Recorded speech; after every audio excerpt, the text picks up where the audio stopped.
김지의 돌직구쇼에 오신 여러분 반갑습니다. 김지입니다. 전 오늘도 이곳 광화문 청계광장에 나와 있습니다. 오랜만에 숨 한번 크게 들이쉬고 시작하겠습니다. 장장 일주일 만에 오늘 미세먼지와 초미세먼지, 물론 서울을 한정해서 보통과 좋음 상태를 보이고 있습니다. 그런데 서울을 벗어나면 여전히 나쁨이거나 밑으로 내려가면 매우 나쁨 수준을 보이고 있습니다. 바람이 불어왔기 때문에 서울부터 순차적으로 오늘에 한해서 미세먼지, 초미세먼지가 좋아지고 있다는데요. 결국 정부가 아무런 대책도 내놓지 못하고 바람 불기만을 기다렸던 결과입니다. 그런데 미세먼지, 초미세먼지 언제 다시 나빠질지 모른다라는 게 기상 전문가들의 우려입니다. 오늘 한 연구기관의 연구 결과가 나왔는데요. 이 미세먼지가 잔주름을 유발해서 피부를 늙게 만든다는 연구 결과까지 나와 있습니다. 잠시 후에 이 이야기 다뤄보겠습니다. 저는 비가 오나 눈이 오나 미세먼지가 오나 매일 아침 이곳에서 여러분을 기다리겠습니다. 김지의 돌직구쇼 지금 라이브로 시작합니다. 잠깐만요.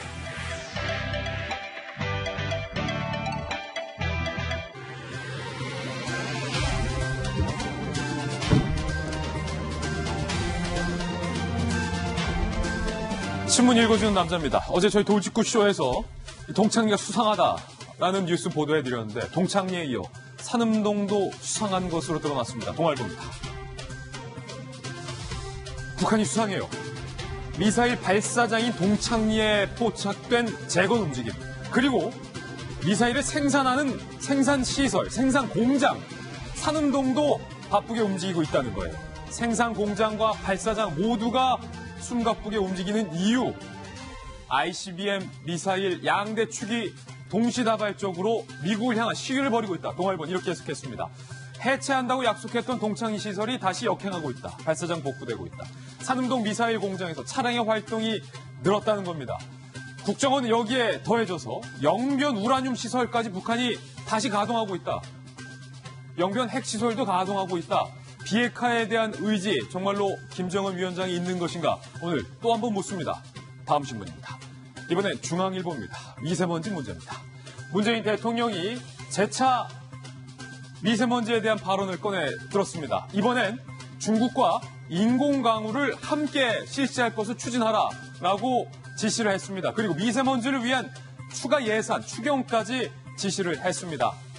여야는 미세먼지를 국가 재난으로 규정하는 데에 합의를 했고요. 법이 통과되면 국가의 예산으로 마스크가 지원이 된다고 하는군요. 마스크도 비쌌는데 잘 됐네요. 한편 황교안 신임 자유한국당 대표는요, 미세먼지가 아니라 이거 문세먼지다라는 이야기도 꺼내들었습니다. 문세먼지, 문재인 대통령으로 야기된 미세먼지다, 뭐 이런 뜻 같습니다. 문세먼지 잠시 후에 직접 들어보겠습니다. 다음 신문입니다. 대통령이 이렇게 연일 강하게 지시를 했는데 과연 공직사회가 대통령의 정말로 추상 같은 지시를 잘 따르고 있을까요? 조선일보입니다. 천만의 말씀이라는 일. 공무원도 안 지키는 미세먼지 이부제. 사진 한번 크게 보시죠. 공무원도 안 지킨다는 거예요. 지금 이곳 공무원들이 몰려있는 행정타운입니다. 행정타운에 이부제가 시행됐는데 차량 이부제 때문에 행정타운 주차장에 들어가지 못하는 공무원들이 주차장 바깥에 이렇게 불법 주차를 여기까지 있어요. 올라갔습니다. 이게 무슨 이부제입니까? 공무원들도 지키지 않는 차량 이부제, 대통령의 영이 제대로 서고 있는가? 미세먼지와 관련해서 저는 그렇지 않다라고 보입니다. 과연 미세먼지 문제 잡을 수 있는가? 라는 의문, 우려 다시 한번 던집니다. 다음 신문입니다. 이번에 경향신문입니다. 그런가 하면 어제 이명박 전 대통령이 구속 349일 만에 석방이 됐습니다. 보석금 10억 원에 법원에서는 주거, 접견, 통신 등등을 제한했습니다. 조건부 보석을 허가한 셈입니다. 구치소에서 나오는 이명박 전 대통령의 표정이 밝아 보이는데요. 그런데 사실상 가택연금 수준이다라는 일각의 골맨 소리도 나오고 있습니다. 잠시 후에 이 뉴스도 상세히 살펴보겠습니다. 이번에 다음 신문입니다. 한국일보입니다. 재보선 이야기도 해야겠습니다. 한 달 앞으로 다가온 재보선, 그중에서 창원 성산 이 지역구에 주목이 되고 있습니다. 여야가 창원 성산으로 달려갔다. 그중에서 바른미래당의 손학규 대표가 창원 성산에서 한 달 살이를 자처했습니다. 한 달간 선거 때까지 이곳에서 당대표가 살겠다는 겁니다. 이곳은 잘 아시다시피 고 노회찬 의원의 지역구입니다. 여권은 단일화를 논의 중이고요. 자유한국당과 바른미래당은 어떻게든 이 지역을 갖고 오기 위해서 총공세를 펼치고 있습니다. 다음 신문입니다. 이번에 한겨레 신문입니다. 한겨레 신문 일면 기사인데요. 의미 있는 기사이기 때문에 오늘 선정을 해봤습니다. 인공혈관이 바닥이 났다고 해요. 심장병 아이들이 쓰러지고 있다고 합니다. 이 사진에 저희가 모자이크를 쳤는데 이 아동도 심장병을 앓고 있는 아동인데 인공혈관이 바닥나서 현재 수술을 못하고 계속해서 인공혈관이 구해지기만을 기다리고 있는 아이입니다. 이유가 뭘까요? 소아용 인공혈관 독점업체, 이 고어라는 독점업체가 대한민국의 의료 수가가 낮다고 한국에서 아예 철수를 한 겁니다. 병원들마다 인공혈관 재고가 떨어져서 이 아이들이 현재 수술을 못하고 발만 동동. 뒤늦게 이 사실을 한 복지부가 원하는 가격 다 주겠다라고 했지만 이 독점업체는 무응답을 하고 있습니다. 복지부가 이거 미리 예견하고 인공혈관 확보해 놔야 하는 건 아니냐. 복지부가 너무 복지부동했다라는 비판이 쏟아지고 있습니다. 아이들만 피해를 보는 거예요. 지금까지 신문 읽어주는 남자였습니다. 오늘 아침 저와 함께 등판한 등판 선수부터 소개를 해드리겠습니다. 저희 돌직구쇼의 전담 변호사, 돌직구 전담입니다. 노영희 변호사님. 그리고 국회, 국정원, 검찰, 청와대, 횟집, 5관왕의 경력을 갖고 있는 민주당의 조응천 의원님. 그리고 대한민국 여성계를 대표하는 전직 여가부 장관, 우리 김희정 전 장관님. 눈에 보이는 모든 것을 의심하고 분석하라 한국이미지전략연구소의 허은하 소장님과 돌직구쇼의 핵심 김병인 박사님 모셨습니다. 어서 오세요. 네, 오늘 톱뉴스로 돌직구쇼의 문을 열겠습니다.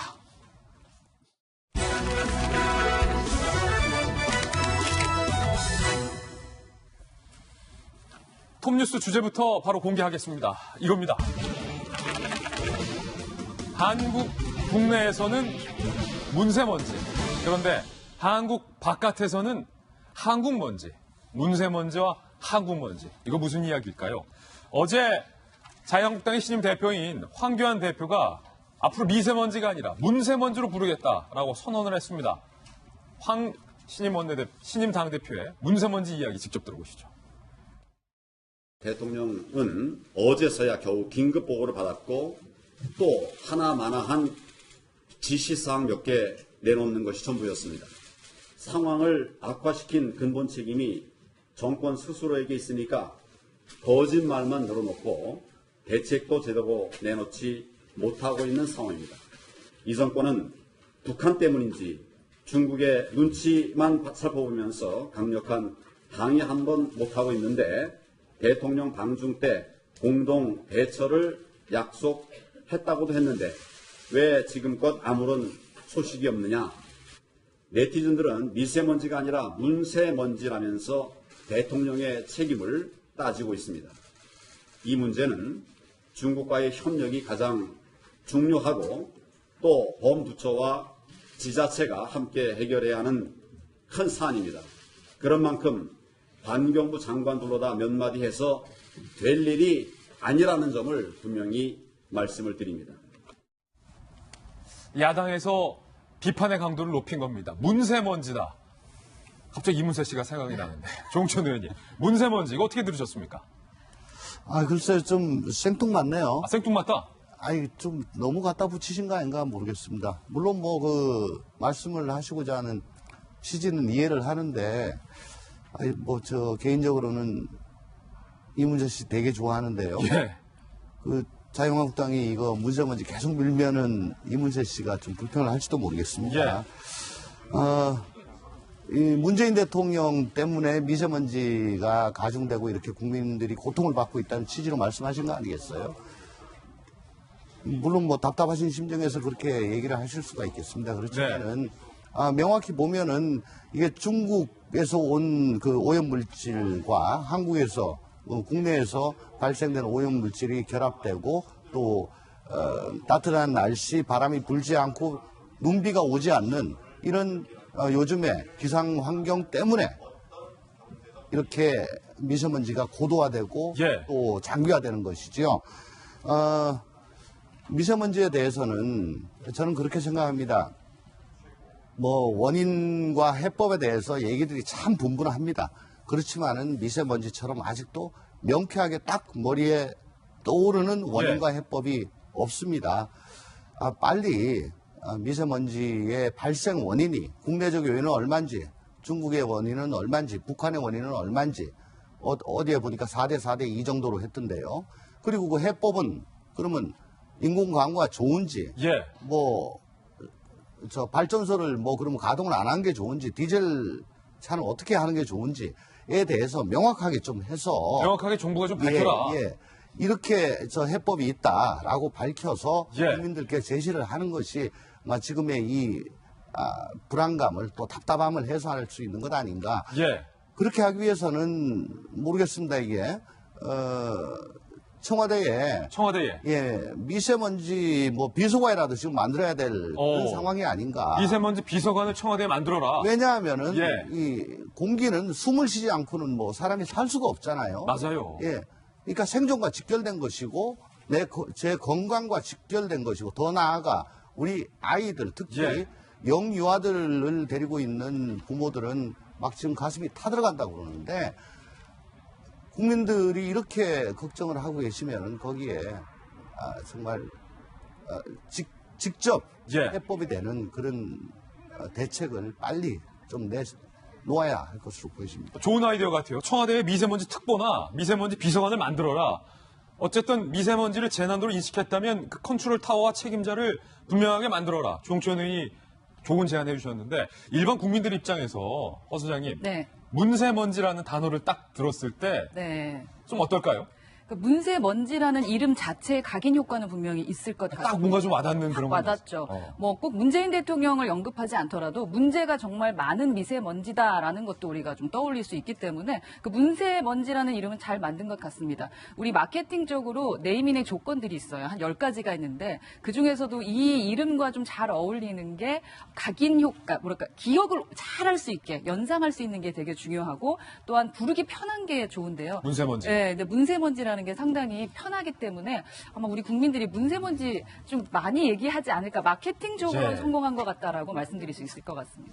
어제 이 미세먼지 문제에 대해서 문세먼지라 그러려고 미세먼지 문제에 대해서 대통령이 인공 강우를 지시했습니다. 중국과 함께 인공 강우를 실시하라 이렇게 지시한 겁니다. 김의겸 대변인의 이야기로 들어보시죠. 문재인 대통령은 중국에서 오는 미세먼지의 영향을 최소화하기 위해 중국 정부와 협의해서 긴급 대책을 마련하라고 지시했습니다. 미세먼지가 고농도일 때 한중이 미세먼지 비상 저감 조치를 동시에 그리고 공동으로 시행하는 방안을 협의하라고 지시했습니다. 인공강우에 대한 중국 쪽의 기술력이 훨씬 앞선 만큼 중국과 공동으로 인공강우를 실시하는 방안을 추진하라고 지시했습니다. 문재인 대통령이 중국과 다 합의가 된 사항이다. 인공강우를 중국과 함께 실시하라라고 지시를 한 건데요. 이 지시 5시간 직후에 중국 쪽이 그런데 이런 반응을 보였습니다. 한국 미세먼지가 중국 책임이랑 근거가 있느냐? 문재인 대통령이 중국이랑 얘기했다는데 관련 내용 전혀 알지 못한다. 중국 당국이 5시간 만에 우리 청와대의 입장을 정면으로 부인을 한 겁니다. 김주영 장관님, 이걸 보는 국민들은 갸우뚱. 이거 청와대가 중국과 다 얘기됐다. 함께 인공강우 실시하라라고 지시를 했는데 중국이 이거 전혀 알지 못한다. 어떻게 된 겁니까? 뭐가 문제인 거예요? 아니, 대통령께서 어제 청와대 참모회의에서 직접 말씀을 하셨어요. 청와대 참모들에게. 얼마 전에 있었던 한중 환경장관회의에서 인공강우 등 협력하기로 했다. 합의했다라고까지 표현을 하셨어요. 그냥 얘기를 나눴다 정도가 아니라. 그러니까 대통령께서 그렇게 환경장관회의를 통해서 일어난 일을 구체적으로 보고를 받으셨구나. 그러면 며칠 동안 좀 우리가 고통스럽긴 했어도 뭔가 진행이 되겠다라고 생각을 해서 우리 대통령 이름으로 발표가 된 상황인데 중국에서는 외교부 대변인이 아니 한국에서 왔다라는 근거 있느냐. 그리고 이런 내용 우리는 알지 못한다. 라고 공식 브리핑을 해버렸습니다. 5시간 만에. 일단 우리 체면도 구겨졌고요. 또 하나는 그러면 바로 어제 내놓았던 대책에 대해서 아무것도 지금 준비가 된 게 없구나라고 다시 한번 국민을 실망시키는 일이 발생을 했습니다. 그런데 지금 이제 제가 대통령 탓만하고 있으면 안 되고 예. 제안을 하나 드렸으면 좋겠어요. 방법, 왜냐하면 대책. 그렇죠. 중국이 저 정도로 나오려면 우리도 거기에 맞는 거를 준비를 해서 중국을 꼼짝 못하게 할 거를 정부가 하셔야 됩니다. 아니, 묘책이 있어요, 장관님?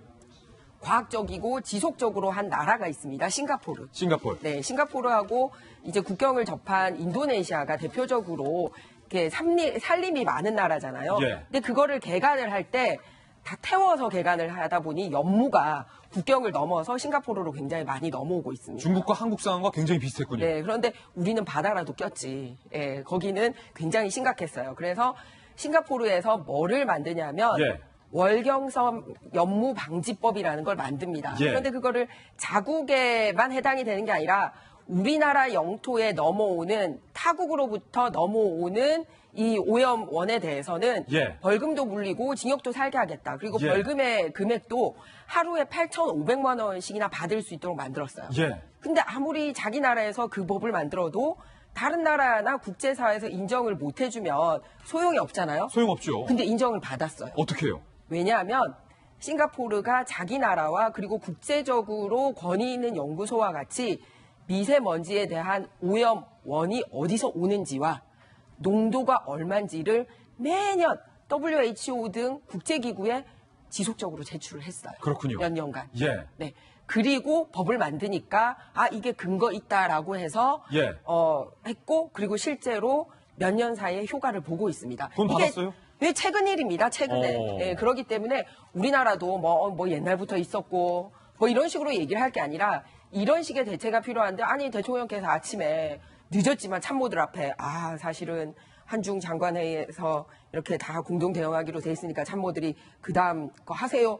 라고 얘기했는데 중국에서 5시간 만에 이게 뭡니까? 전 정말 숨 쉬고 싶습니다.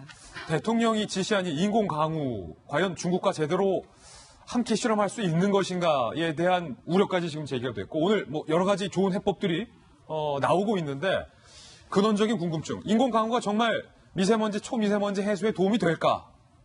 우리나라는 이미 한 차례 인공 강우를 2차례 인공 강우 실험을 한 바 있습니다. 영상 한번 보시죠.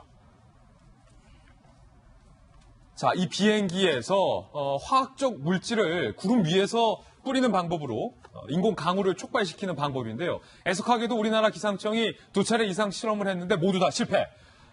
중국에서는 성공을 한 것으로 알려져 있지만 그 결과조차 불확실하다라는 게 이 과학계의 이 정설입니다. 지금 이 화면은 중국에서 실시된 인공 강우 실험인데요. 조건이 딱 맞아 떨어져야 한다는 거예요. 이렇게 구름 위로 올라가서 비행기에서 화학 물질을 발사를 하게 됩니다. 이렇게. 그리고 나서 이 구름 속에 있는 수증기들을 이 화학 성분들이 자극을 하게 돼서 결과적으로 구름이 까매지고 무거워지고 먹구름으로 변하고 그 이후에 그렇게 우리가 기다리던 지금처럼 말이죠. 먹구름이 몰려와서 비가 내리는 이런 형태가 이제 인공 강우의 방법과 어떤 그런 메커니즘인데 문제는 전문가들이 이 인공 강우 효과가 없다라고 오늘 지적을 하고 있습니다. 함께 보시죠. 인공 강우 효과 있나? 서강대 화학과의 이덕환 교수는요. 환경 관련 전문 지식이 전혀 없는 대통령이 나서서 미세먼지 대책 내놓는 건 권위주의 시대의 악습이다. 라고 오늘 조간신문과 인터뷰를 했어요. 왜냐? 김세용 UCI 지구시스템학 교수는요. 비가 온 뒤 잠깐 깨끗해질 수는 있어도 다시 미세먼지가 생성된다는 거예요. 주류 과학계에서는 이미 회의적인 결론이다. 더군다나 이게 미세먼지가 심각한 고기압 상황에서는 인공 강우가 만들어질 수가 없다라는 과학적인 한계가 있다는 겁니다. 그리고 어제 문재인 대통령이 LNG 발전을 늘리라라고 지시를 했는데 이것조차 LNG 먼지는 미세먼지에는 효과가 있을지 몰라도 오히려 초미세먼지를 유발하는 질소산 화물의 배출량이 늘어난다. 더군다나 도심과 밀접해 있는데 LNG 발전을 늘린다는 건 적절한 대책이 아니다. 이 전문가들이 이런 지시도 하고 우려도 하고 있는 그런 상황인데 이 미세먼지와 초미세먼지가 입자가 얼마나 작은지 저희가 3D 그래픽으로 한번 만들어 봤습니다. 함께 보시죠. 지금 방바닥에 머리카락이 떨어져 있는데 자 머리카락보다 작은 미세먼지, 그리고 그보다 더 작은 초미세먼지. 이렇게나 작다라는 거예요. 그 비율 차이를 저희가 그림으로 한번 구현을 해본 겁니다. 머리카락보다 이렇게 작기 때문에 마스크를 써도 문제는 이렇게 피부를 통해서 초미세먼지가 침투를 한다라고 의사들과 과학자들이 우려를 하고 있습니다. 마스크 써도 사실은 완벽히 차단이 안 된다는 겁니다. 뇌, 폐, 심장, 생식기까지 영향을 준다는 건데 더 충격적인 게 오늘 허은하 소장님, 네. 이게 잔주름을 막 그렇게 만든다면서요?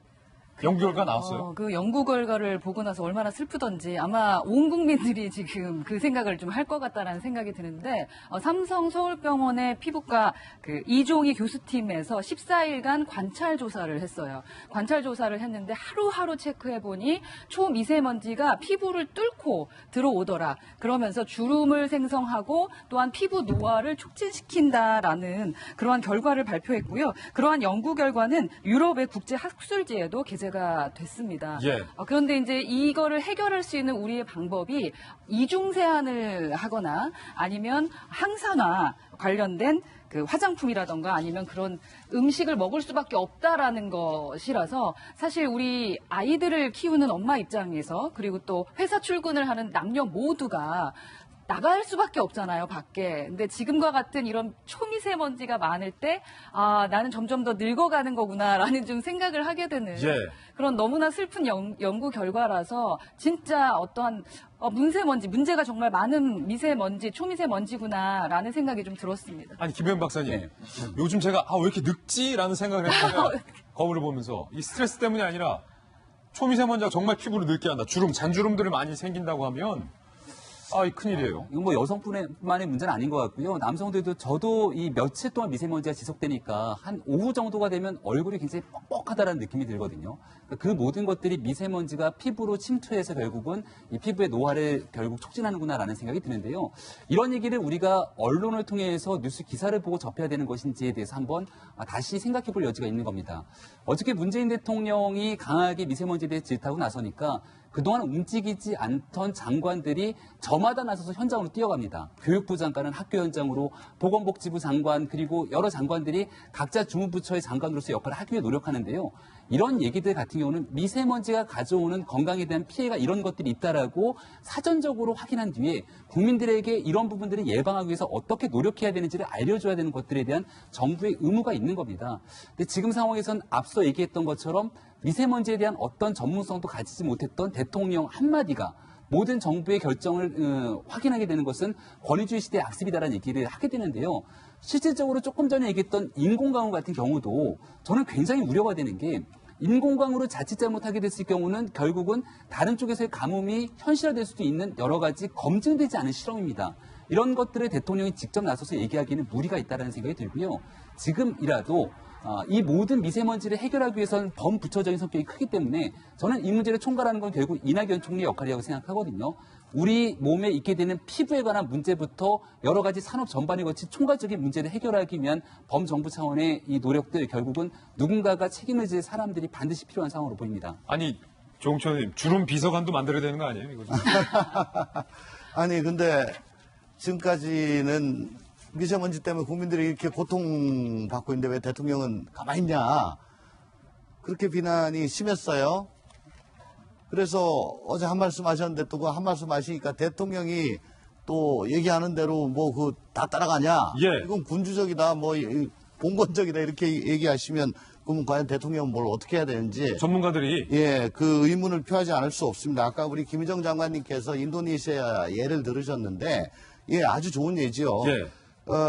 인도네시아에서 이제 벌목하고 하면서 산불이 계속 일어나니까 2002년도부터 이게 문제가 돼가지고 2002년도에 인도네시아를 제외한 나머지 아시안 국가들이 아시안 연무 협약이라는 걸 체결하고 인도네시아를 압박합니다. 물론 인도네시아는 자기 나라에서 불을 질러놓고서도 계속 부인하다가 그 협약을 비준한 것이 2015년입니다. 13년이 지나가지고 비준을 했어요.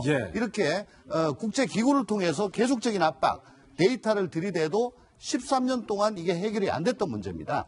역시 마찬가지로 우리도 WHO나 동북아 영내 국제기구 같은 걸 통해서 같이 협의를 하는 것이 그리고 지속적으로 데이터를 받아서 하는 것이 중요하다라고 말씀드리겠습니다. 오늘 이거 방송 끝나고 인터넷 기사에 나가겠는데요. 조응천 청와대의 미세먼지 비서관 만들라. 뭐 이런 기사 나올 것 같아요. 첫 번째 소식 전해드렸습니다. 이번엔 저희가 준비한 두 번째 이슈를 공개합니다. 바로 이겁니다. 어제 이명박 전 대통령이 구속된 지 349일 만에 집으로 돌아갔습니다. 보석이 인정된 건데요. 어제 보석 직후 자택으로 간 이명박 전 대통령을 스케치했습니다. 영상으로 찍었습니다. 자, 구치소에서 나오는 이명박 전 대통령의 걸음걸이가 어느 때보다 좀 가벼워 보이는 것 같아요. 검정색 준비된 차량으로, 제네시스 차량으로 이동을 하는 장면, 저희 취재진의 카메라에 포착이 됐습니다.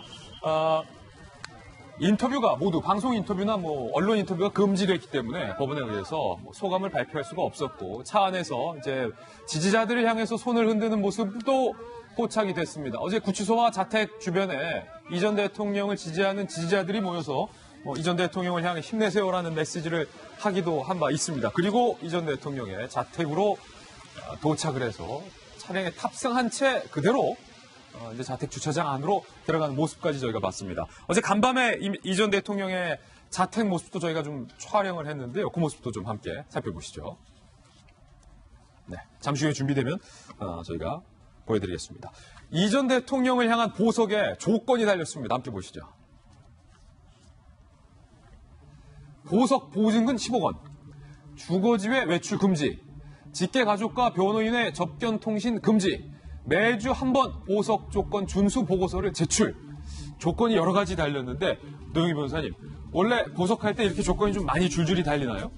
저렇게 달리지 않습니다. 이제 아픈 경우에 병보석으로 빼주는 경우에는 병원하고 집만 왔다 갔다 해라 이런 식으로 다는 경우는 있어요. 지난번에 얘기됐던 황제보석 논란과 관련된 그 회장도 그랬는데요.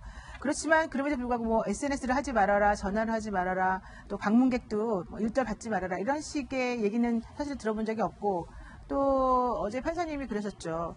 건강에 힘써라, 규칙적으로 운동해라 이런 얘기까지 하셨는데 상당히 자상하다 이런 생각이 들었습니다. 예. 이제 그 보석이라고 하는 거는 형사소송법에 필요적 보석이라고 하는 게 있고 의무적 보석이라고 하는 게 있는데 필요적 보석이라고 하는 거는 어쨌든 풀어줘라라고 하는 건데요. 거기 예외 사유가 하나가 있습니다. 장기 10년 이상의 그 형에 처할 죄에 대해서는 풀어주지 말아라는 건데요. 그런 필요적 보석이 예외 사유에 해당한다 하더라도 만약에 이제 의무적으로 풀어줘야 될 이유가 있으면 보석을 해주는 게 또 의무적 보석 사유거든요. 근데 중요한 건 이 이명박 전 대통령 같은 경우는 15년형을 이미 선고받았다는 거죠. 그렇다면 사실은 필요적 보석의 예외 사유이기도 하고 의무적 보석이 이제 되느냐 안 되느냐 요 기로에 서 있던 건데요. 실질적으로 이제 우리가 판단에 보건되는 이렇게 15년이나 받은 사람에 대해서 예외적으로 풀어주는 경우 사실 거의 없었기 때문에 아마도 이제 구속기간 만료가 4월 8일이거든요. 그것 때문에 조금 그 판단하기가 어렵다라고 하는 이유 그리고 또 하나는 이명박 전 대통령이 1심에서 증인을 신청하지 않았다가 2심에서 대거 증인을 신청했는데 한 번도 증인 신문이 제대로 이루어지지 않았으니까 피고인의 방어권 차원에서 이걸 한 것 같아요. 예. 전체적으로 봤을 때 그 판단을 재판부에서 한 거에 대해서는 이제 우리가 토를 달 수는 없지만 그래도 불구하고 이제 이 조건이라고 하는 것이 사실은 유명무실한 조건이다. 사실 누구나 전화를 하지 말아라고 해도 사실 그 전화의 명의가 내 이름으로 안 돼 있고 옆 사람 이름으로 돼 있으면 상관없는 거 아니겠습니까? 그럼 옆에서 누구 핸드폰 달라고 해서 통화하면 되는 거예요? 그렇죠. 그리고 사실 우리 집에 방문하는 사람하고 만나지 말라 그래도 그 집에 나 혼자 사는 게 아니고 가족하고 같이 사는데 가족을 방문할 수도 있는 거잖아요. 그럼 그런 것들을 어떻게 우리가 확인하겠습니까? 그러니까 제가 봤을 때는 이제 이 조건이라고 하는 게 별로 실효성이 없는 조건이기 때문에 아마도 재판부에서는 피고인의 방어권 차원에서 이걸 해주면서 여러 가지 변명을 조금 한 게 아닌가 생각이 듭니다. 예. 어제 재판부와 이 전 대통령 간의 대화도 저희가 한번 상세히 취재를 해봤습니다. 함께 보시죠. 가택연금과 비슷 MB 보석 조건과 관련해서 재판부가 자택에 구금될 거가 같은 상태다. 이행할 수 있겠느냐라고 먼저 물어보면서 받아들일 건지 안 받아들일 건지를 이 전 대통령 측에게 어제 물었습니다. 그러자 이 전 대통령 측은 구속 이전부터도 오해 소지가 있을 일은 하지 않았다. 걱정 안 하셔도 된다. 이렇게 대화를 했다는 거예요.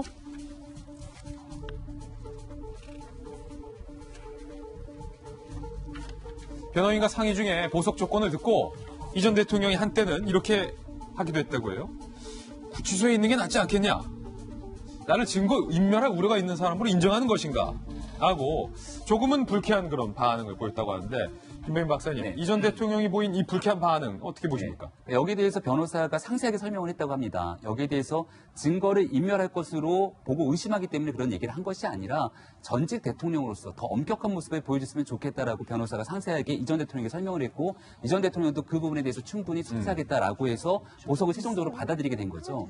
지금 여기에 대해서 우리가 분명히 주시해야 될 것은 보석이 받아들였다고 해서 완전히 석방이 끝나고 죄가 다 감해진 것이 아닙니다.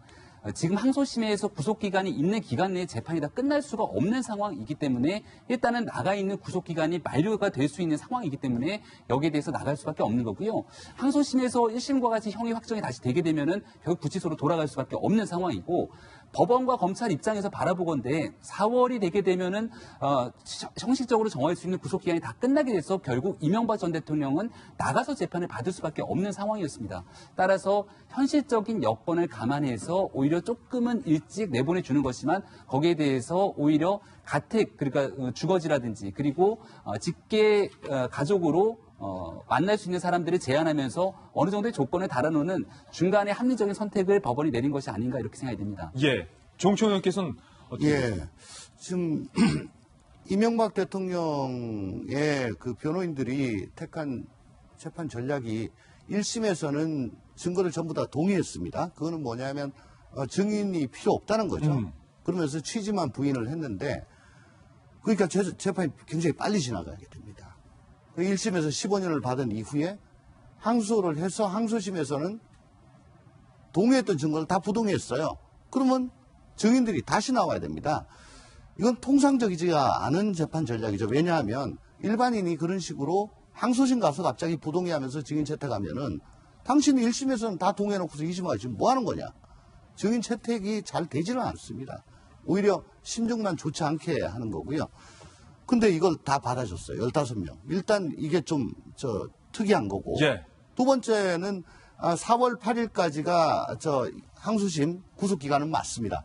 그렇지만은 실무적으로 볼 때 구속영장 범죄 사실에 포함되지 않은 공소사실이 있다면은 그거만 가지고 다시 법원이 영장을 발부하면은 또 2개월을 구금할 수 있습니다. 또 통상 그런 식으로 해왔고요. 근데 그런 절차를 거치지 않고 추가 영장을 발부하지 않고 4월 8일까지는 1심을 끝낼 수 없다라고 해서 이렇게 보석을 해준 거. 어쨌든 전직 대통령임을 감안해서 예. 상당히 배려를 한 거 아닌가 그런 점은 엿보입니다. 예. 이명박 전 대통령이 지난해 1월 그러니까 구속되기 전에 이렇게 이번 수사에 대해서 입장을 밝힌 바 있습니다. 그때 당시에 이 전 대통령의 입장도 다시 한번 들어보시죠. 저와 함께 일했던 이명박 정부 청와대와 공직자들에 대한 최근 검찰 수사는 처음부터 나를 목표로 하는 것이 분명합니다. 재임 중 일어난 모든 일의 최종 책임은 저에게 있습니다. 김전에. 보석에 대한 여러 가지 해석들이 있는데 아까 노영희 변호사님 설명 참 잘해주셨어요. 굉장히 이례적인 보석 조건들입니다. 그래서 많은 분들은 그냥 보석이 되었다라는 거에만 방점을 두고 계신데 어제 재판부에서도 정확하게 쓴 단어가 가택연금이었습니다. 뭐라고 얘기를 했냐면 재판정에서 부장판사가 이명박 대통령에게 물었습니다. 자택에 구금된 것과 같은 상태에 놓이게 된 것입니다. 숙지하셨습니까? 라고 얘기를 했습니다. 예. 사실상 이제 한 달 뒤면은 이제 영장을 새로 신청을 하지 않는 이상은 자연스럽게 댁으로 돌아가셔서 재판을 받을 수 있게 됩니다. 그런데 오히려 이렇게 함으로써 구속영장의 효력을 더 길게 하는 그런 효과를 거두게 된 것이라고 합니다. 그럼에도 불구하고 그럼 왜 받아들였느냐. 처음에는 이제 병보석을 신청을 했기 때문에 그래도 하루라도 그러니까 이제 돌연사의 위험도 있고 하니까 까다롭더라도 자유가 제한되더라도 그래도 가족과 함께 있는 게 낫지 않겠느냐라는 의미에서 한 거지 절대로 여러 가지 봐주거나 이런 상황이 아닌 까다로운 보석 조건이 붙었다라는 말씀을 드리고요. 한 가지 그거 어긴다고 누가 알겠느냐라고 아까 말씀이 있으셨는데 사실 강남경찰서에서 24시간 지킵니다. 그리고 매일 지키는 것 중에 그냥 사람 출입하는 것만 지키는 게 아니라 통신과 관련돼서도 뭐 새로운 게 설치가 되거나 뭐 이게 개통이 되거나 하면 누군지 다 알 수 있는 상황이 사실상 됐습니다. 감시다. 그렇습니다. 그리고 경찰이 24시간 감시를 할 뿐만 아니라 이제 법원에는 한 주에 한 번씩 보고서를 제출을 하고 심지어는 병원에 갈 때도 오고 가고를 매번 해야 되고 그리고 조건이 또 붙었죠.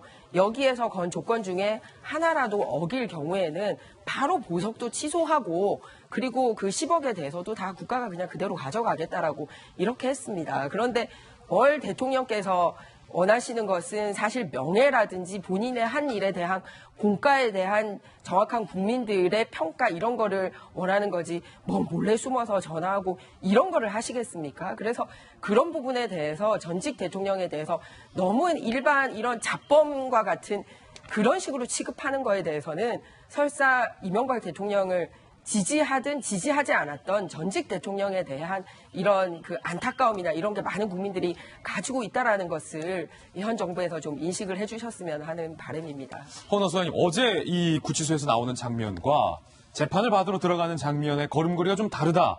뭐 이런 지적도 있었는데 이미지 전문가시니까 어떻게 보셨습니까? 그 이미지라는 게 사실은 모든 게 마음에서부터 시작된다라고 진짜 확실히 느낄 수 있었는데요. 뭐 공자님도 맨자님도 다 모두 다 마음에서 모든 게 시작된다. 플라시보 효과라는 것도 있고요. 근데 확실히 보석 전에 현장 그 안에 계실 때는 마음이 많이 불편하셨던 것 같고 뭐 연출된 것도 있어 보입니다. 그리고 나오셨을 때 자세는 확실히 자신이 있어 보이죠. 네, 좀 자세하게 좀 설명을 드리면요. 예.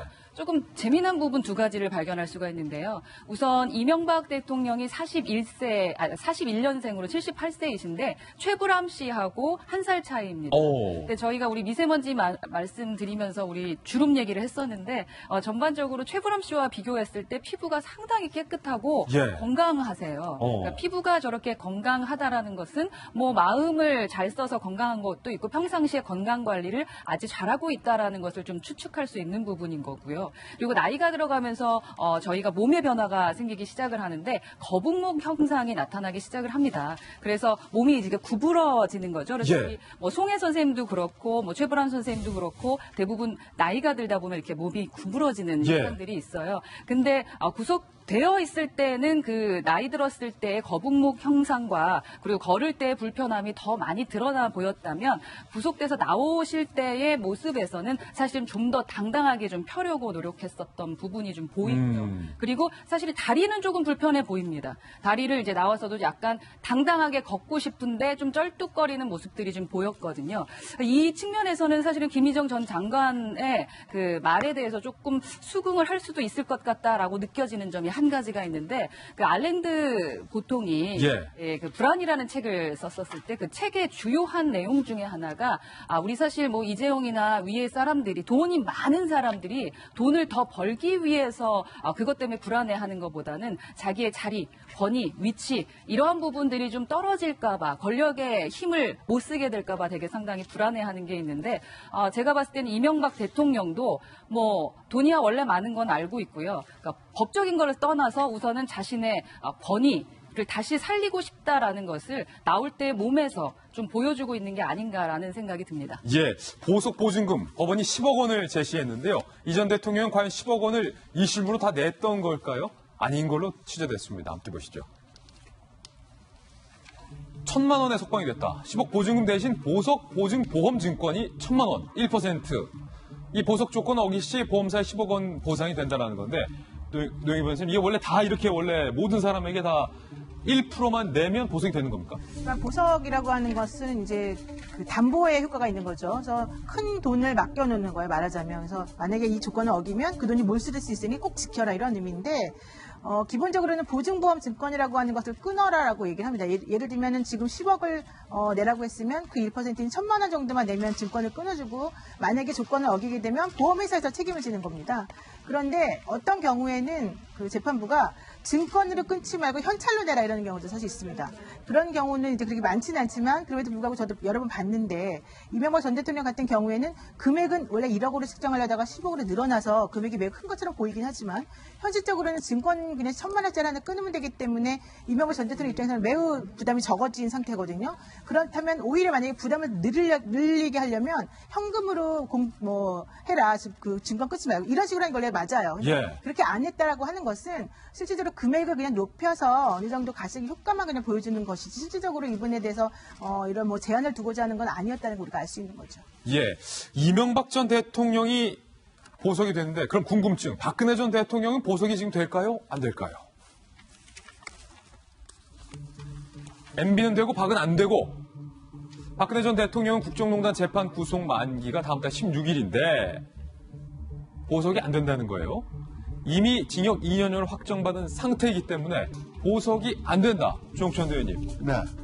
박근혜 전 대통령 보석이 지금 안 되는 거죠? 그렇죠. 확정된 형이 있기 때문에 그 확정된 형은 보석의 대상이 아닙니다. 확정된 형에 대해서는 형 집행정지 혹은 사면으로 은전을 베풀 수가 있는 거죠. 예. 종류가 다릅니다. 종류가 다르다. 이 전 대통령은 확정이 안 됐기 때문에 보석이 가능한 거고. 재판 중이었으니까. 재판 중이었으니까. 박 전 대통령은 재판 중인 게 있어도 다른 혐의와 관련돼서 2년형이 확정됐기 때문에 보석이 안 된다는 거죠. 보석이 안 되는, 그렇죠. 그리고 사면이 안 되는 이유는 또 지금 나머지 재판들이 진행 중이어서 형 확정이 안 돼가지고 사면도 힘들고. 반대군요. 그러니까 사면은 형이 확정이 돼야 해줄 수 그렇습니다. 있는 거고 보석은 형이 확정이 안 돼야 네, 재판 그러면 중이어야지. 사면도 안 되고 보석도 안 된다. 지금 현재는 다 안 된다. 네, 여기서 지금 궁금해하실 게 박근혜 전 대통령이 지금까지 2년 정도 살았는데 형이 확정된 게 2년짜리거든요. 그러면은 이미 2년 살았으니까 그걸로 같이 이렇게 갔다고 쳐버리면 어떻게 되느냐. 그러게요. 그리고 그냥 내보내주면 안 되느냐. 이런 의문을 가지실 수가 있는데 실제 형 확정 때문에 집행을 받는 것하고 그 재판을 받기 위해서 구속이 되는 거는 별개예요. 그렇게 같이 취급할 수가 없습니다. 네. 이명박 전 대통령의 보석 장면 저희가 한번 살펴봤습니다. 이번엔 저희가 준비한 세 번째 이슈입니다. 버닝썬 사태가 일파만파 번지고 있는 가운데 승리 씨가 소유했던 또 다른 클럽의 실소유주가 승리 씨가 아니라 YG의 대표인 양형석 씨가 아니냐라는 이야기가 좀 나왔습니다. 홍대에 있었던 또 다른 클럽의 실소유주가 양현석이다. 이거 어찌된 이야기인지 상세하게 좀 살펴보시죠. 모모 시그널이라는 저 홍대에 클럽이 있어요. 저 유명한 그 사거리에 있고 곱창집도 있고 포차집도 있는데 그 주변에 모모 시그널이라는 데가 있다고 해요. 저희 가게 하던 길 건너죠. 그렇죠. 조금 전에 별도부전이 있었던 그 근처. 그래서 잘하는 거예요, 제가. 근데 그게 승리가 대표로 알려졌었는데 알고 봤더니 공문서상 소유주가 A 주식회사 법인으로 돼 있다는 거예요. 그럼 이 법인 A 주식회사 어디냐를 파봤더니 A 주식회사의 지분 70%를 소유하고 있는 이가 있으니 바로 그게 YG의 양현석 대표였다. 그러면 사실상 양 대표가 이 승리클럽의 실소유주다라는 이야기가 되는 거죠. 나머지 30% 지분은 YG 대표 이사의 친동생으로 밝혀졌습니다. 그런데 더 큰 문제는 지금 탈세 의혹까지 제기됐다는 거예요. 이 땡땡 시그널이라는 클럽은 무대도 있고 춤을 추는 유흥업소죠. 그런데 등록상 유흥업소가 아니라 일반 음식점으로 등록을 해놨다고 해요. 일반 음식점으로 등록을 했을 경우에는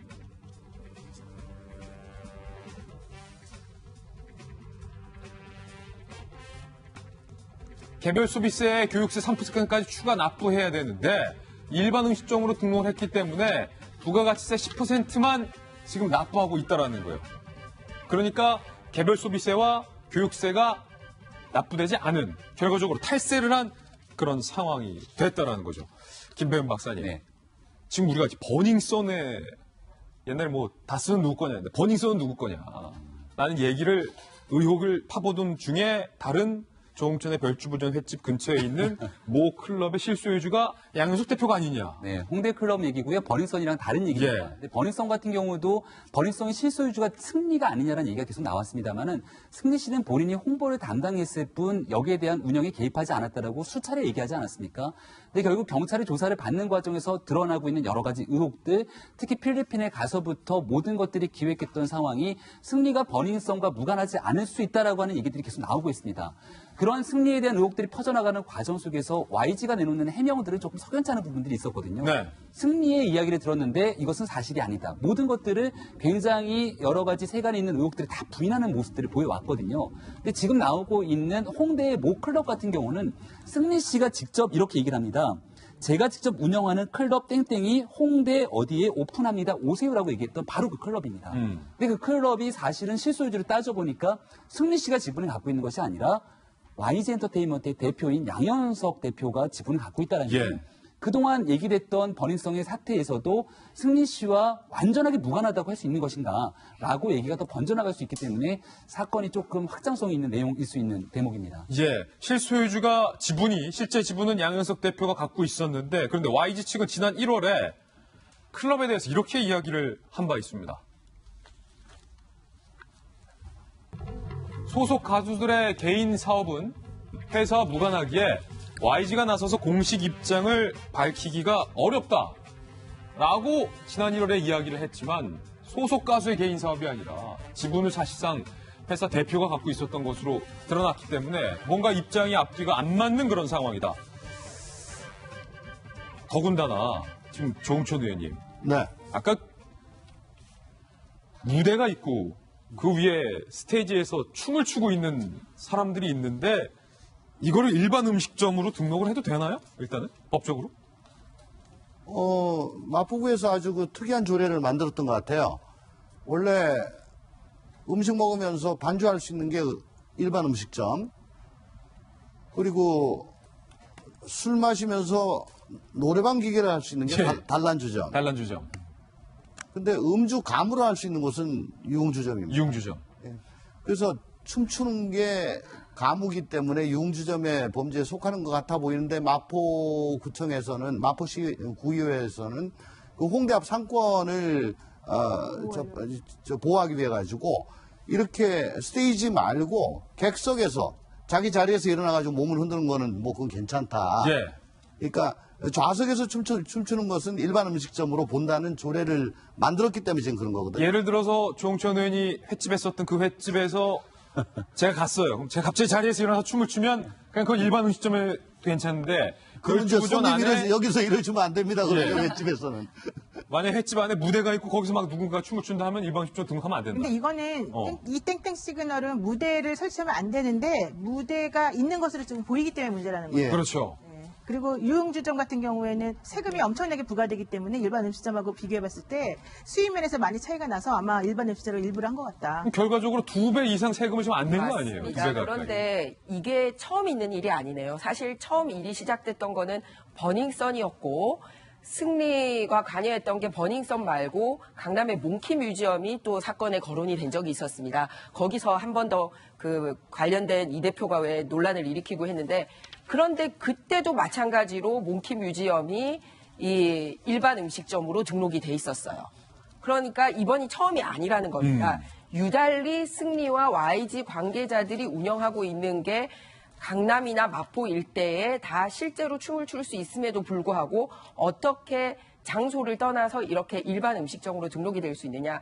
구체적인 세금을 좀 말씀을 드리자면 만약에 한 달 수익을 1억을 올렸다라고 하면 일반 음식점의 경우에는 10% 그러니까 1,000만 원 정도 세금을 낸다고 생각하시면 됩니다. 그런데 실제로 유흥업소로 등록을 하면 이게 교육세하고 부가가치세가 붙어서 2,300만 원을 내야 돼요. 아우, 훨씬 세금 차이가. 네, 세금 차이가 확 달라집니다. 왜냐하면 이제 유해 환경이다 보니까 그 근처 아이들에게 교육세도 내고 이런 거거든요. 그런데 여기서 그치지 않습니다.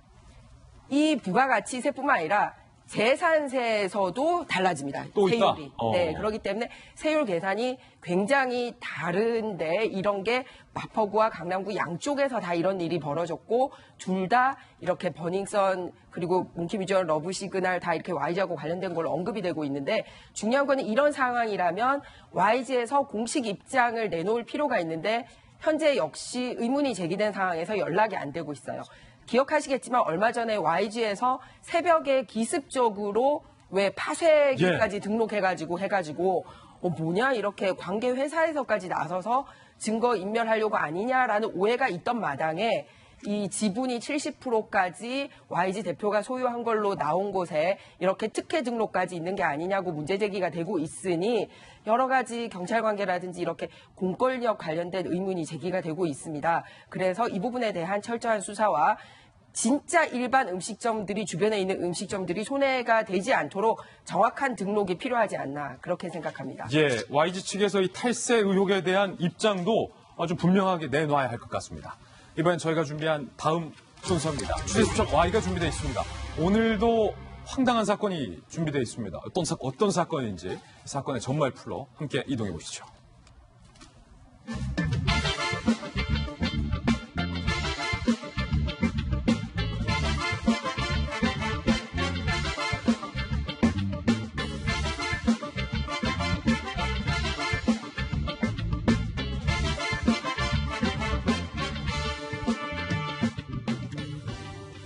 돌직구쇼 수사반장 백기용 팀장님 모셨습니다. 어서 오세요. 네, 안녕하십니까. 영희 변호사님도 함께하겠습니다. 두 분도 인사 나누시죠? 안녕하세요. 아까 했어요. 두 분과 함께 풀어볼 첫 번째 취재수첩 사건부터 살펴봅니다. 이겁니다. 얼마 전에 저희가 보도를 해드렸습니다. 차가 떼굴떼굴 굴러서 바다에 빠졌는데 그 안에 결혼한 지 얼마 안 된 아내가 타고 있어서 아내가 목숨을 잃는 사건. 그때 당시에도 저희가 이거 좀 이상하다 사건이 말씀드린 바 있는데 알고 봤더니 아내의 보험금을 노리고 남편이 벌인 짓으로 드러났습니다. 먼저 사고 현장과 사건을 검증했던 검증 장면 저희가 나란히 준비했습니다. 함께 보시죠. 자, 바다에 빠진 제네시스 차량을 끌어올리는 장면입니다. 구조 장면이에요. 저 안에 숨진 채 아내가 발견이 됐었다는 거죠. 그리고 그때 당시에 아내가 결혼한 지 얼마 안 됐기 때문에 많은 사람들의 안타까움을 샀던 그런 사건이었는데요. 경찰의 수사 결과 남편이 벌인 짓으로 드러났습니다. 이 영상은 경찰과 이 용의자죠. 남편이 현장 검증을 하고 있는 그런 모습입니다. 제네시스 차량이 저쪽에서 저 상태에서 이제 떼굴떼굴 굴러갔다. 경찰 관계자와 함께 사건 현장에서 이렇게 사건을 재현하는 장면인데요. 이 도대체 뭘 꾸미고 뭘 위해서 이런 짓을 벌였던 걸까요? 사건의 전말 함께 보시죠. 여수시 금호도 아내 김모 씨가 타고 있던 차량이 추락해서 아내 사망. 남편 박목 씨는요.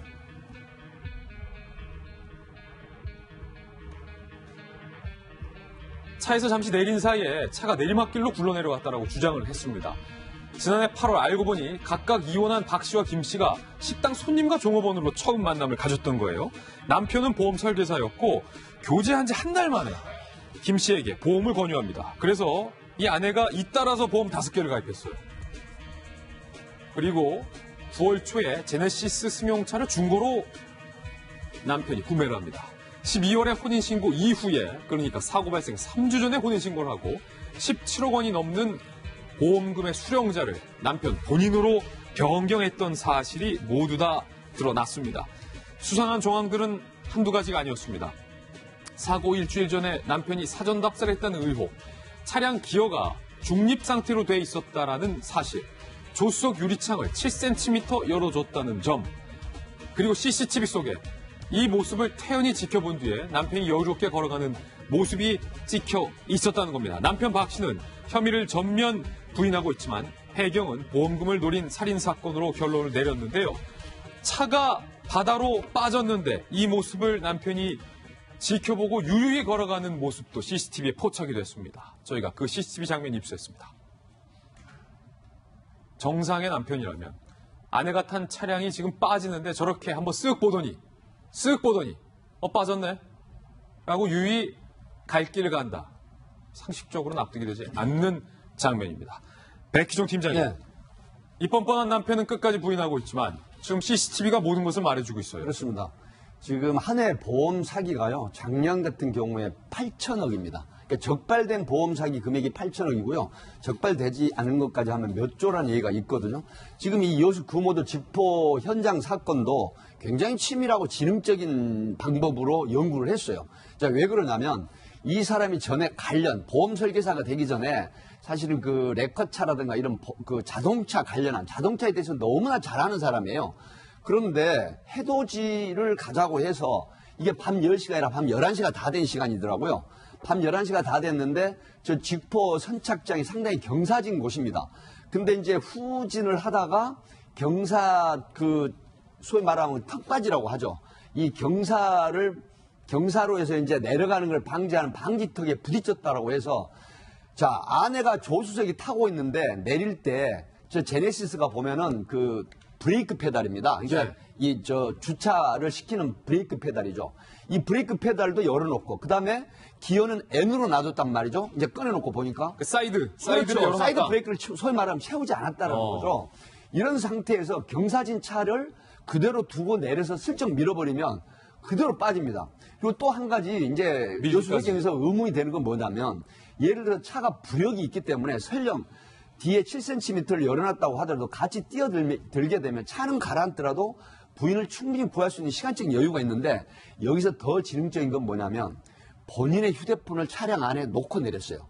경찰이 확인해 보니까. 왜 그러냐면 만약에 휴대폰을 가지고 내렸으면 빨리 119나 112에 신고를 할 수가 있잖아요. 예. 그러니까 그것까지 대비를 한 거예요. 본인의 알리바이까지. 그렇죠. 그리고 앞에 모니터상 봤지만 예를 들어서 부인이 찬 타가 바다에 빠졌는데 느린 걸음으로 걸어가서 민박집에 가서 신고를 하고 또 돌아올 때도 후레쉬를 가지고 나중에 경찰 수사에 대비해서 천천히 돌아오는 걸 지금 확인한 거예요. 예. 이런 측면. 자, 17억 5천만 원 정도 이 보험금을 노리고 이런 걸 했는데 8월 달에 만나서 예. 그 다음에 9월 초에 제네시스 차량 구입하고 10월과 11월 사이에 5개 원래 있었던 보험금은 하나인데 5개 무려 16억 상당의 보험을 가입을 하고 이야. 그 다음에 이틀 만에 자기 동생 이름으로 변경을 해놓습니다. 왜 그랬을까?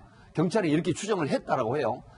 부인을 설득을 하면서 내가 보험 살기 위해서 했는데 실적을 올리기 위해서 전혀 의심하지 마라. 이거는 내가 당신 의심하지 말라고 동생 명의로 동생이 수익자로 해놓겠다. 그래서 이틀 후에 동생을 수익자로 해놨다고 합니다. 예. 이런 여러 가지로 봐서 결국은 12월 지난달 2월 25일 날 이게 이제 긴급 체포를 해가지고 결국 영장이 발부된 그런 사건입니다. 예, 물론 아직 뭐 재판까지 가는 건 아니기 때문에 경찰이 남편이 벌인 짓으로 확정을 하고 있지만 뭐 의심이 확정되지는 않았다 법적으로 이런 부연 설명 드리고자 싶은데 노 변호사님 이 정황을 좀 보니까요 보험을 한 달 만에 5개를 가입했고 그 중에는 생명보험까지 있다는 거예요. 그러면 한 달 만에 만나서 한 달 만에 결혼을 했고 식당 손님, 식당 여주인, 여종업원 애초부터 보험금을 받아낼 요량으로 그러니까 살해할 요량으로 접근을 한 것이 아닌가. 사실 그렇게 보기가 쉽죠. 왜냐면 8월 달에 만났고 9월, 10월, 11월 이때 갑자기 보험을 막 잔뜩 들게 한 다음에 12월 달에 12월 10일 날 혼인신고를 하고 12월 31일 날 사고가 났으니까 그리고 더 중요한 거는 자꾸 부인이 결혼을 하기 전부터 이 사람 이름으로 보험을 가입하고 수익은 내 앞으로 해달라고 하면 어느 부인도 사실 그거를 그대로 받아들이지 않을 거예요. 그래서 의심을 풀기 위해서 본인의 보험도 본인의 생명보험도 수령자를 그 부인으로 해놨어요.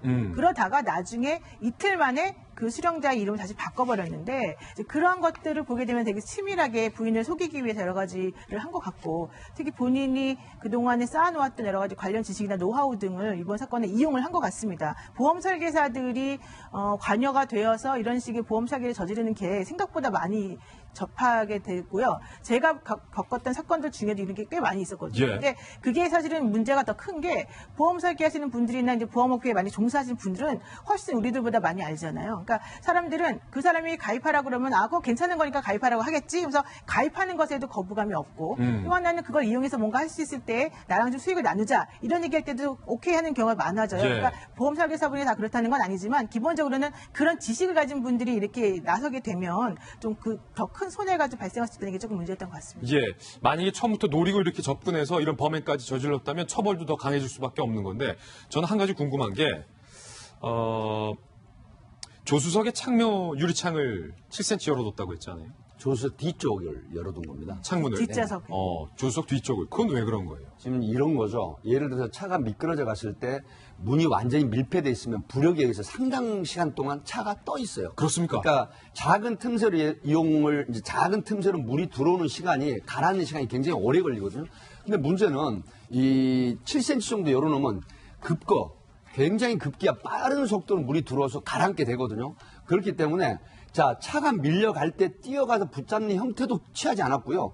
그 다음에 신고를 119에 누가 했냐면 부인이 했어요. 조수석에 타고 있던 부인이 당황해서 했는데 남편이 지켜보고 있었던 거죠. 그리고 천천히 계단을 올라가서 신고를 했다. 왜? 나중에 경찰 수사에 대비해서 나는 이렇게 신고를 했다. 그리고 휴대폰이 차 안에 있었기 때문에 그리고 기어를 중립에 놓고 그다음 페달 브레이크를 밟지 않은 건 내 실수였지만 내가 고의로 내 아내를 죽일 생각은 없었다. 이런 변명을 하기 위한 준비를 했던 건데 어쨌든 이런 부분을 여수 해경에서는 치밀하게 오랫동안 이 수사를 해서 결국은 이게 검사하고 판사한테 받아들여진 겁니다. 예. 그래가지고 영장이 발부된 걸로 봐서도 이게 이제 그 유죄 받을 가능성이 높다고 보는데 짧게 말씀드리면 제가 경찰서 강북서 근무를 할 때 예. 여름에 부인과 같이 예. 그 한강에 나갔다가 예. 그다음에 맥주를 좀 마셨는데 깨어났는데 부인이 사라졌다는 거예요. 예. 1시간 후에 일어나 보니까. 근데 나중에 보니까 이 부인이 익사체로 발견이 됐어요. 아이쿠야. 근데 알고 봤더니 7억을 넘는 보험을 가입을 했는데 이 부부도 나중에 보니까 재혼 부부였거든요. 네. 그렇기 때문에 생명보험이라고 하는 부분은 어쨌든 제가 학교에서 강의를 할 때도 그런 얘기를 합니다. 네. 가장 먼저 변사 사건이 나면은 가족 제족부 그다음에 보험회사에 관련된 걸 조회를 해보고 변사 사건을 임해라 하는 얘기를 하거든요. 그렇기 때문에 내가 생명보험에 나도 모르게 수익자가 다른 사람도 돼 있고 가입이 돼 있는 경우가 있습니다. 예. 이런 경우도 한 번씩 서치를 해볼 필요가 있다는 걸 우리 시민한테 말씀을 드리고 싶습니다. 그러니까 이제 형사를 꿈꾸는 형사 제자들에게, 네. 형사 후배들에게 이렇게 가르친다는 거예요. 변사 사건이 났을 때 무조건 생명보험 가입 여부부터 먼저 체크를 해봐라. 그렇습니다. 여수해양경찰서 수사과장의 이야기도 한번 들어보시죠. 처음에 저희들은 단순 차량 추락에 의한 변사 사건으로 접수를 했는데요. 수사하는 과정에서 단기간에 보험이 가입이 돼 있더라고요. 전 남편하고 이혼을 하고 4일 만에 혼인신고를 합니다. 그리고 나서 2, 3일 안에 또 보험금 수익자가 자기로 바뀝니다. 보험금 사망시 보험금이 17억 5천원으로 돼 있고 결혼한 지 불과 며칠 만에 수익자를 다 본인 명으로 변경을 하고 그런 데서 좀 의심이 있다 해서 저희들이 살인 혐의를 두고 수사를 착수하게 됐습니다. 네, 이번에 두 번째 취재 수첩입니다. 마트 사장의 갑질 의혹이 제기됐습니다. 먼저 사건의 전말부터 함께 보시죠. 원산 폭격, 얼굴 넣어 전단지까지. 마트 사장님의 충격 갑질. 전북 김제예요. 한 대형 식료품 근무했던 29세 남성 김모 씨가 이어폰을 꽂고 일했다는 이유로 15일 휴직 처분을 사장에게 받아요. 그래서 이 김 씨가 머리를 땅에 박는 원상 폭격 사진을 대표에게 전송을 했어요. 그러니까 너 자세가 돼 있어. 감면을 또 해줬어요. 그런가 하면 이 마트 사장님은요. 직원의 얼굴과 신상을 담은 전단 10만 장을 배포하면서 흡연 장소가 아닌 다른 데서 숨어서 피우다 걸린 직원, 마진 틀리게 해서 사장한테 욕먹은 직원이라는 일종의 주원 글씨를 써서 직원도 얼굴까지 한 전단을 여기저기 배포했다는 거예요. 직원들이 결국 경찰에 고소합니다. 대표 김 씨는 불구속 입건 조사 중이고 그 이외에도 이 대표의 갑질 백태 내용이 있어요. 옷 벗고 춤춰라. 회식 자리에서 야한 춤을 강요하던가 빨리 먹어야 하니까 깍두기는 씹지 마라. 직원들의 점심시간을 단 12분으로 제한했다라는 얘기도 현재 나오고 있는 상황이에요. 갑질 피해를 당한 김모 씨 직원의 이야기도 저희가 인터뷰해봤습니다. 들어보시죠. 마음에 안 들면은 그 자리에서 집에 가라고 해버린단 말이에요. 그만두지 않을 거면은. 거기에 대해서 용서를 비는 건데, 얘기를 하다가 갑자기 욕을 하면서 옷 벗으라고. 아니, 거기 여직원들도 있고, 그냥 좀 수치스러웠죠, 사람이. 수치스러움을 느낄 수밖에 없을 것 같아요. 이 모든 혐의에 대해서 당사자인 마트 사장님은 뭐라고 해명할까요? 마트 사장의 이야기도 들어보시죠. 제가 그렇게 하면 손님들이 많이들 재밌다고 해가지고 경찰에서도 그렇게 말을 했거든요. 결과적으로 뭐 재미로 했다는 거예요? 이게 식자재 마트 이제 사장님인데 정말 너무 큰 갑질을 하고 있습니다. 예를 들어서 직원이 작은 실수를 했는데 15일 휴직을 시킵니다. 그러니까 이제 이 직원이 고민을 털어놔요. 그러니까 뭐라고 얘기를 하냐면 원산폭격 이렇게 인증샷 해서 보내면 아마 좀 줄여줄 거다. 그래서 원산폭격이 6.25 때 참 북계군을 공격하기 위해서 원산폭격하고 그다음에 이제 북진을 하자 이런 차원인데 저 원산폭격 형태가 굉장히 힘듭니다. 저거 오랜만에 보내요. 많이 하거든요. 많이 했어요. 저거. 네, 그런 측면에서 일종의 가혹행위를 이제 본인이 물론 시킨 건 아니지만 저걸 인증사를 찍어서 보내니까 3일로 줄였다고 해요, 휴직을. 근데 이 많은 부분들을 왜 참고 일을 할까라고 하는 생각을 일주일 만에 그만둔 직원도 있는데 알아봤더니 다른 마트보다 50만 원을 한 달에 더 준다고 합니다. 그 50만 원을 더 받는 게 사실 시골에서 굉장히 큰 돈 아니겠습니까? 그러면 이런 부분을 50만 원을 더 줬으면 그에 합당한 본인도 대우를 받아야 되는데 50만 원을 어떤 갑질이나 특권 의식으로 굉장히 괴롭히는 가혹행위를 한다 이 말이죠. 이런 부분 때문에 지금 경찰에서 입건이 됐는데 많은 지금 비판을 받고 있는 형태라고 합니다. 예. 몬산 폭격 마트 전담뿐만 아니라 노영희 변호사님 뭐 여직원도 있는데 남자 직원한테 옷을 벗고 뭐 야한 춤을 춰라 뭐 이런 것들도 다 처벌 대상 아니에요? 그러니까 70명 정도 직원이 있는데 예. 회식을 하면서 갑자기 상의를 벗으라고 했다는 음. 거죠. 그러면서 야한 춤을 추라고 한 다음에 그 옆에 있는 다른 직원에게 그 야한 춤을 추고 있는 상의를 벗고 야한 춤을 추고 있는 직원에 하고 신체적인 접촉을 하라라고 그런 것까지 강요를 했다는 바로 거죠. 이 장면이죠. 예, 그리고 이제 그 SNS 단체 톡방에 들어가서는 엄청나게 욕을 합니다. 뭐 너도 같이 꺼져 뭐 X야. 말 안 들어 먹는 사람들은 뭐 어떻게 해야 돼. 이런 식으로 얘기를 하고요. 또 11시까지 흡연을 하지 말아라는 등 이렇게 아주 체계적이고 또 자기가 원하는 방식대로 사람들을 뭐든지 하도록 강요를 시켰다는 건데요. 그리고 깍두기 닭가 뭐 못 먹게 하잖아요. 그러니까 시간 제한을 하니까. 그래서 국밥 먹을 때 깍두기는 제일 중요한데요. 그렇죠? 제일 중요하거든요. 네. 결과적으로는 그래서 1, 2분 만에 끼니를 때우고 그냥 나가버리는 직원도 있었다는 얘기가 있습니다. 그래서 이 모든 것들을 합쳐보게 되면 결국에는 지금 명예훼손죄로 지금 고소가 되어 있고요. 이 건 이외에도 4건 정도가 지금 같이 되어 있는데 강요죄, 모욕죄, 폭행죄 이런 것들도 지금 같이 아마 얘기가 좀 될 수 있지 않을까 생각합니다. 예. 근데 깍두기, 본인은 예. 재미로 그랬다고 얘기를 하고 있죠. 군대도 특수부대라고 해도 네. 그 보통 8분에서 10분 정도 식사 시간이거든요.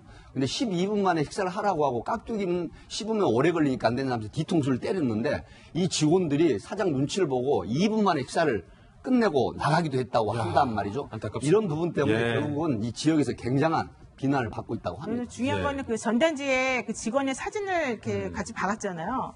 그걸 사실 거짓말로 박았다는 거예요. 그러니까 그 진짜도 아닌데? 예, 그러니까 다른 임원 A 씨한테 이제 찍으라고 해가지고, 그러니까 예를 들면 너 나와서 사진 웃어봐 이러면서 찰칵하는 거예요. 그래놓고 그 사진은 허락도 구하지 않고 전단지에 이렇게 딱 붙여놓는 거거든요. 그렇게 되면 실질적으로 초상권 침해도 사실 당연히 얘기가 될 수 있는 것이고, 또 저 그 본인 입장에서는 내가 지금 바보 같은 얘기를 옆에 쓰여가지고 나를 지금 욕하고 있는 이 전단지에 내가 웃고 있는 모습이 나가는 거잖아요. 이건 상당한 모욕이 되는 거죠. 예, 황당한 사건까지 좀 두 분과 함께 이야기 나눠봤습니다. 감사합니다. 네, 이번엔 다음 순서입니다. 오늘의 하풀이 준비되어 있는데 오늘은 과연 어떤 분들이 그 4인방에 선정됐을지 그 4인방부터 직접 확인해 보시죠. 도널드 트럼프 대통령 오늘 나오셨고 그리고 이재용 삼성전자 부회장의 모습, 수원대학교 그리고 김신혜 씨도 나왔습니다. 하나하나씩 소개해드리겠습니다. 트럼프 대통령은 북한이 미사일 발사장 복구가 맞다면 김정은에게 매우 실망할 것이다 라는 반응을 내놨습니다. Well, we're going to see. It's too early to see, but we have to solve a problem. We have a very nasty problem there. We have to solve a problem. The relationship is good. I would be very disappointed if that were happening. It's a very early report. We're the ones that put it out. But I would be very disappointed in Chairman Kim, and I don't think I will be, but we'll see what happens. We'll take a look. It'll ultimately get solved. 베리 디서포인트가 아니라 베리를 2번 썼다는 거죠. 매우 실망이다. 동창리 미사일 발사장과 북한의 산음동 미사일 제조 시절에서 북한의 수상한 움직임도 포착됐고 우리 국정원도 이틀 전 ICBM 생산기지인 산음동 연구단지에서 물자 이동 정황이 포착됐다라고 밝힌 상황. 여기에 영변의 핵시설도 다시 재가동 중이다라는 이야기까지 들려오고 있습니다. CIA 등 정보 당국이 정확한 사실관계 파악을 위해서 분주하게 현재 움직이고 있습니다. 미국의 최종 판단 결과 미사일 발사장 복구 움직임에 영변 핵시설 재가동까지 심각하게 미국이 받아들인다면 이 북미 대화 재개 흐름에 큰 파장을 몰고 올 것으로 현재 예상이 되고 있습니다.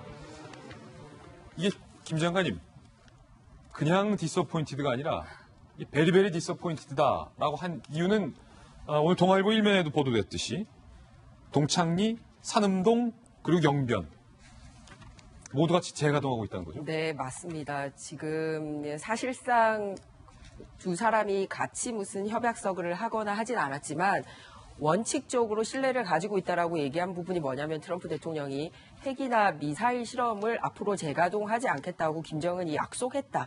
이 부분을 공개적으로 밝힌 바가 있습니다.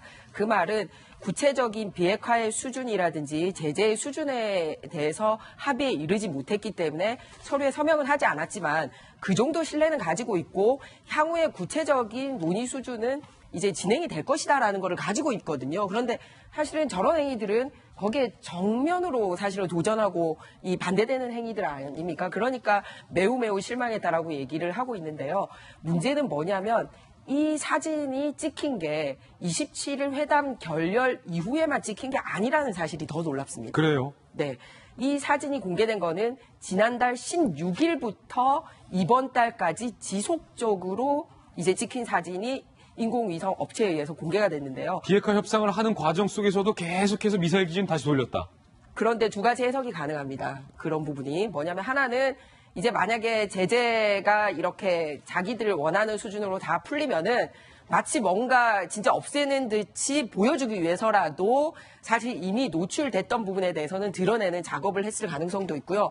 또 하나는 협상이 결렬될 이후에는 우리 이렇게 다시 할 수 있어 라는 거를 완전히 시각적으로 보여주고 있다라는 거죠. 그래서 저 사진 아까 보면은 이제 미사일 지지대 같은 것 중에 일부 구조물 해체했던 것을 다시 재조립한 게 사진에 드러나고 있고요.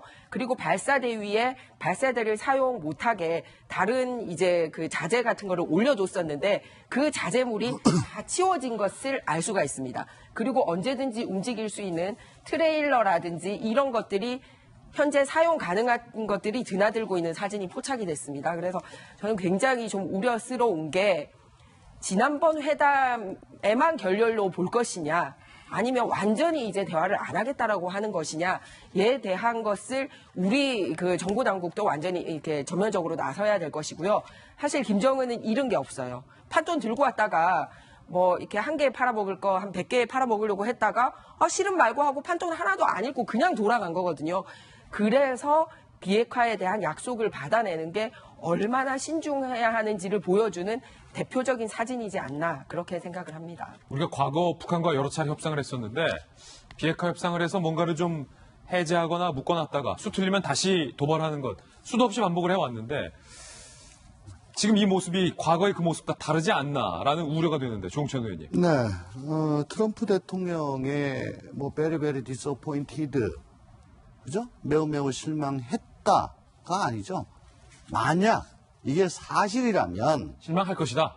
매우 실망할 것이다. 근데 사실인지 여부를 알기에는 아직 너무 이릅니다. 이게 지금 확정된 게 없어요. 사진이 있는데도 불구하고. 사진이란 게 모르겠습니다. 뭐 무슨 정말 미사일 ICBM이 발사되기 직전 단계까지 뭐 dengue 찍혔다면 모르겠는데 어제 보니까 뭐 지붕 덮고 뭐 문짝 달고 그랬다는데 그거 가지고 이 뭐 무슨 얘기냐 모르겠습니다. 제가 뭐 과문한 탓인지 몰라도 어쨌든 트럼프 대통령은 if라는 걸 사용했거든요.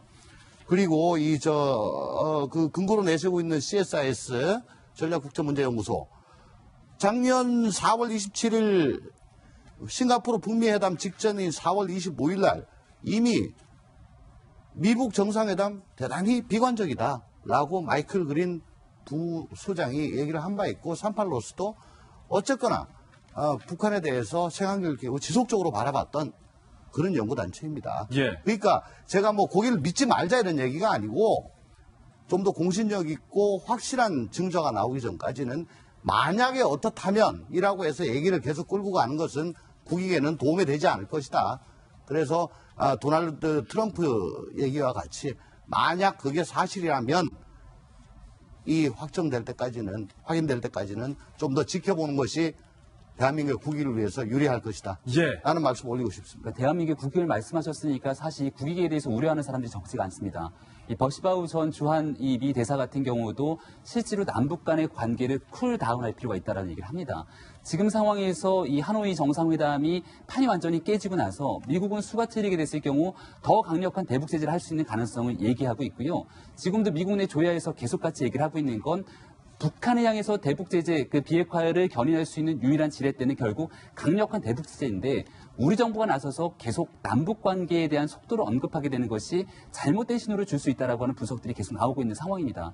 조금 전에 조홍천 의원님께서 얘기하셨던 것처럼 정확한 사실관계에 기반할 필요가 있기 때문에 그 사실관계에 기반하는 여러 가지 조건들 중에는 여전히 북한의 비핵화에 대한 의지가 없다는 것도 포함이 되어 있습니다. 따라서 이런 모든 상황에 굳건한 한미동맹이 흔들리는 최악의 상황으로 가는 것들을 방지하기 위해서 남한과 북한 간의 관계에 대한 여러 전문가들의 조언 반드시 좀 드릴 필요가 있다는 생각이 듭니다. 두 번째 합을 카풀 소식도 한번 접해보죠. 지난해 외동딸 이샤 안바니의 결혼식에서 1억 달러, 한화 약 1,128억 원을 쓰며 힐러리 비욘세 등 작게 유명 인사들이 참석하며 화제를 모은 무케시 안바니 회장 540억 달러, 우리 돈 약 61조 원의 재산을 개인이 보유했어요. 대단해요. 세계 10대 부호 가운데 한 명으로 지난해 아시아 최고 부자로 등극. 이번엔 장남이 장가를 간다고 합니다. 딸 결혼식 못지않게 전 세계 정재계 인사들이 대거 참석할 것으로 보이는데요. 이재용 삼성전자 부회장도 또 참석한다는 소식입니다. 이번에도 빠지지 않고 VIP 하객 명단에 이름을 올렸는데요. 대체로 신부 측에서 결혼식을 주도하는 인도 문화상 이번 장남의 결혼식은 딸 결혼식보다는 다소 소박할 거라는 예측입니다. 소박해봤자 한 3, 4일 하겠습니까? 한편 태국에서 벌어진 일명 사윗감 오디션이 화제입니다. 26살이 다 되도록 남자친구 한번 사귀어본 적이 없는 딸이 걱정됐던 아빠가 직접 사위 찾기에 나선 건데요. 두리안 재벌로 알려져 있는 이 아버지. 태국에서 손에 꼽히는 억만장자로 불린다고 합니다. 내 사위가 된다면 우리 돈으로 약 3억 5천만 원과 함께 자신의 사업도 물려주겠다고 밝히면서 내건 조건은 단순합니다. 고학력은 원치 않는다. 부지런하고 성실하고 일 잘하면 좋겠다. 이에 수백 명의 남성들이 현재 지원을 한 상황입니다. 다음 달에 열릴 오디션에서 치열한 경쟁이 예상되고 있는 상황입니다. 인도도 태국도 좀 결혼하기 힘들겠어요. 먼저 인도 아시아 최대 갑부 안바니의 자산이 과연 얼마일까? 저희들이 좀 한번 취재해봤습니다. 뭄바이의 일단은 초호화 대저택 안틸리아 10억 달러랍니다. 일단 집이 1조 1,300억 원. 이게 말입니다. 27층짜리고요. 근데 실제로는 60층 높이라고 합니다. 그러니까 이 천장이 굉장히 높은 거죠. 지하도 좀 많고 시중을 두는 직원이 집에 600명이 거주를 하고 있다.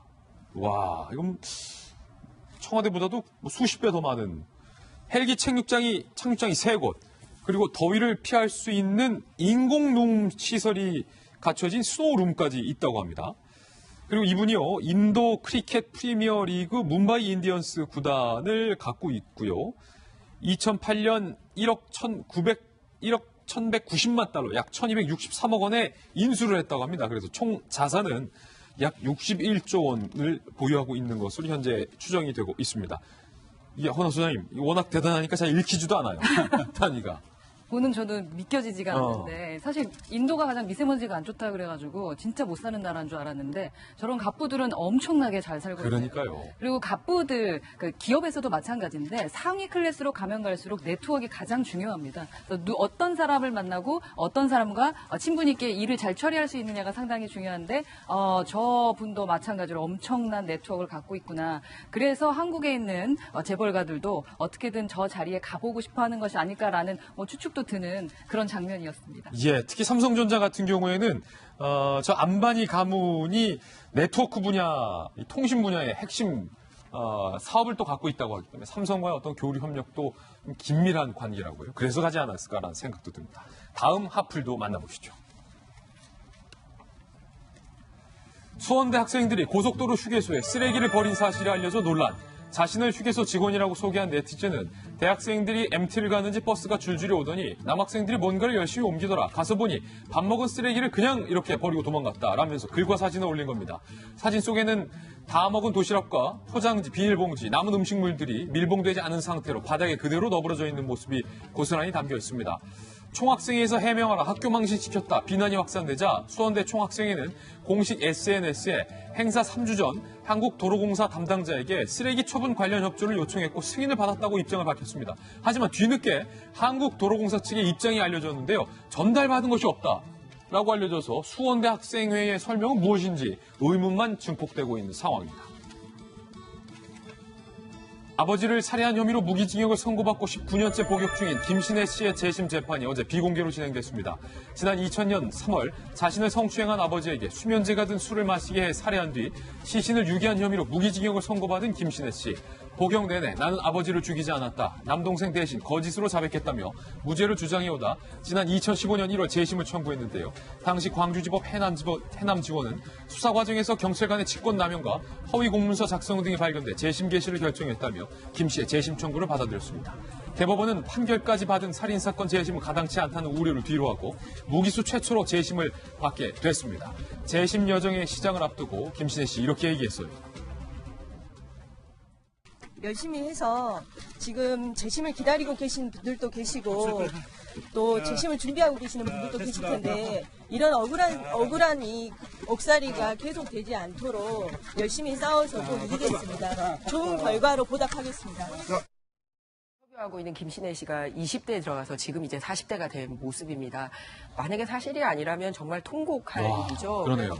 사실은 이게 사법부에 주는 메시지가 굉장히 큰데요. 무슨 얘기냐면 이제 사실관계는 재심을 해봐야 알겠지만 흔히 우리나라 사람들이 이제 3심 제도에 대해서는 잘 알고 있습니다. 그런데 재심이라는 거는 이 3심까지 끝나고 확정 판결이 됐는데도 그 과정에 있어서 증거라든지 증인이라든지 또는 수사 과정에 문제가 있을 때 새로운 재판을 할 수 있는 또 하나의 기회가 있다라는 것을 알려주는데 보통 민사소송에는 그런 일이 번번이 아니라도 가끔 있었지만 이제 형사법의 경우에는 자주 있는 일이 아닙니다. 그런데다가 이제 무기수라는 점에서 굉장히 이제 이 사법부의 재판은 어떤 역사적인 판결이 될 것 같은데요.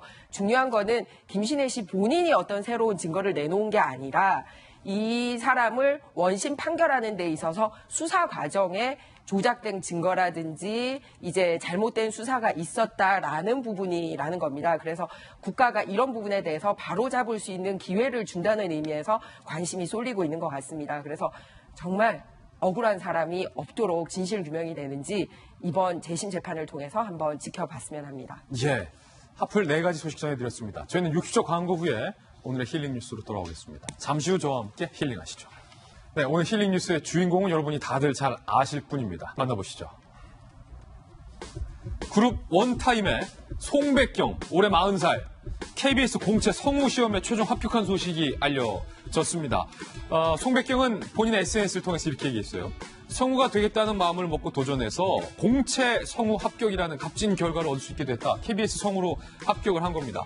20대에는 가수로 살고 또 30대에는 장사를 했다고요, 송백경 씨가. 그리고 40대에 들어서는 다시 성우라는 직업에 입문을 하게 된 겁니다. 우리가 이런 생각을 해봤습니다. 내 나이가 몇 살인데 내 나이가 어때서 뭐 이런 노래도 있지 않습니까? 요즘 유치원 아이들이 내 나이가 어때서 그렇게 부른다고.